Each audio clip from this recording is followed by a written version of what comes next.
કરવી જોઈએ, એ રીતના દલીલો કરવી, પણ કોઈ એની ચિંતા જ નથી કરી. હું તો ખુદ જયદરભાઈની સાથે જોડાયેલા લોકોએ ચિંતા નથી કરી. અને બીજું ઈસુદાન ગઢવી હોય કે ગોપાલ ઇટાલિયા હોય કે કેજરીવાલ, એ લોકોએ ચિંતા નથી કરી. જયદરભાઈ પોતાના ધારાસભ્યની સામે આટલા પ્રકારના ગંભીર ગુનાની એફઆઈઆર થયેલી છે અને કોર્ટમાં કેસ ચાલે છે, તો કોર્ટમાં શું સ્થિતિ છે એમને જાણવું જોઈએ કે ના જાણવું જોઈએ?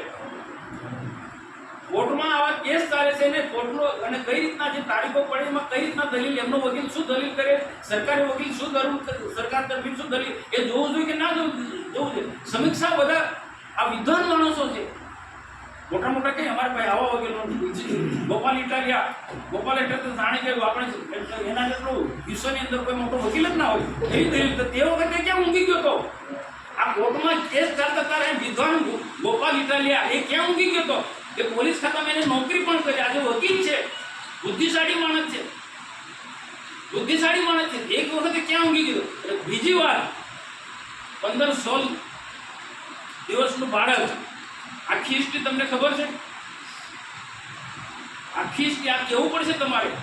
એ જે કઈ જજમેન્ટ લખાય તે દિવસે કઈ બાળક જજે નથી જોયું. જે જજમેન્ટ તો એક લખાયું, આજે અલગ અલગ તારીખોમાં જે જજમેન્ટ લખાતા પહેલા એની તારીખ પડી અને એ ચર્ચાઓ થઈ, દલીલો થઈ. એ વખતે કોર્ટમાં ગયા તો એ લોકોએ કેવું જોઈએ ત્યારે ચાલતું બાળકનો જન્મ પણ નહોતો થયો, એના પહેલા અનેક તારીખોમાં આ લોકો ગયા છે.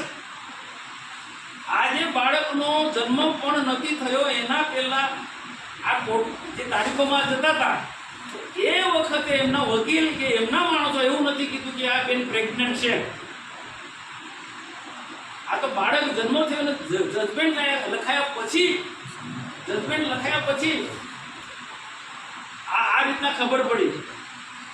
તો પછી જજે આટલા નિર્ણય કર્યો કે બાળક જન્મ તો થઈ ગયો, હવે સજા તો એને માને થઈ છે જયદરભાઈની સાથે. તો બાળકને શું? તો નાના બાળકને કે બાળક થોડું રખાય, અલગ થોડું રખાય. એવું કીધું કે બાળકની સાથે માની સાથે બાળક પણ રહે, એના ઉછેર માટે ત્યાં બધી જ પ્રકારની સુવિધા થાય. એટલે આ જે પ્રકારની જે ઘટના ઘટી છે એના જવાબદાર જ આમ આદમી પાર્ટીના નેતાઓ છે. હું તો ત્યાં સુધી કહું છું કે આ લોકોને આટલી ખબર ના હોય? ખબર તો હોય જ ને કે એમના ધારાસભ્યની સામે આ પ્રકાર ના ગુના છે ને એ ગુનાને તારીખો પર તારીખો ચાલ્યા કરે, અલગ અલગ ગુના કોર્ટ મેટર છે, કોર્ટોમાં તારીખો, તો એમના નેતાઓને ખબર ના હોય? માન લો કે જયદરભાઈ ટેન્શનમાં, એને ના ખબર માની શકે છે, પણ એના જે વિદ્વાન ગોપાલ ઇટાલિયા જેવા લોકો, ઈસુદાન ગઢવી જેવા લોકો, કેજરીવાલ જેવા લોકો, એ તો પોતે ખુદ જેલમાં ગયો છે એટલે એને અનુભવ હોય ને કે કઈ બાબતમાં કાળજી રાખવાનું.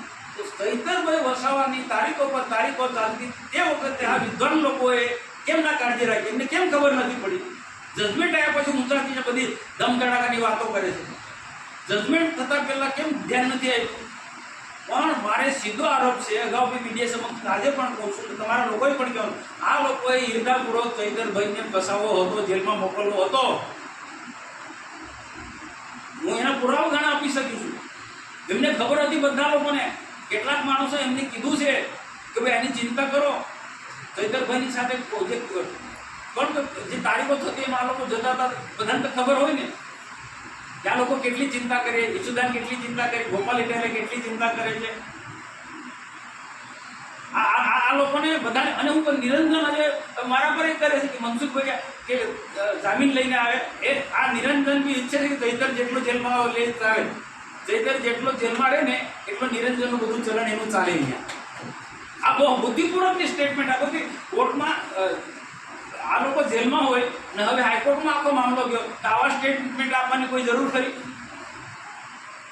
અને બીજું કે આ હવે જેલમાં છે ને હવે પછી આ હાઈકોર્ટમાં જવાનો આખો મામલો, તો ત્યાં દલીલો કરવાની હોય, એને કઈ રીતના બચાવવાનો હોય, કઈ રીતના જામીન મળે, એ દિમાગ દોરાવવું જોઈએ. એ રીતના વિદ્વાન લોકોને બેઠકો કરવી જોઈએ. પછી અહીંયા સંમેલનો કરવાનાથી કંઈ કોર્ટ થોડી જજમેન્ટ આપવાની?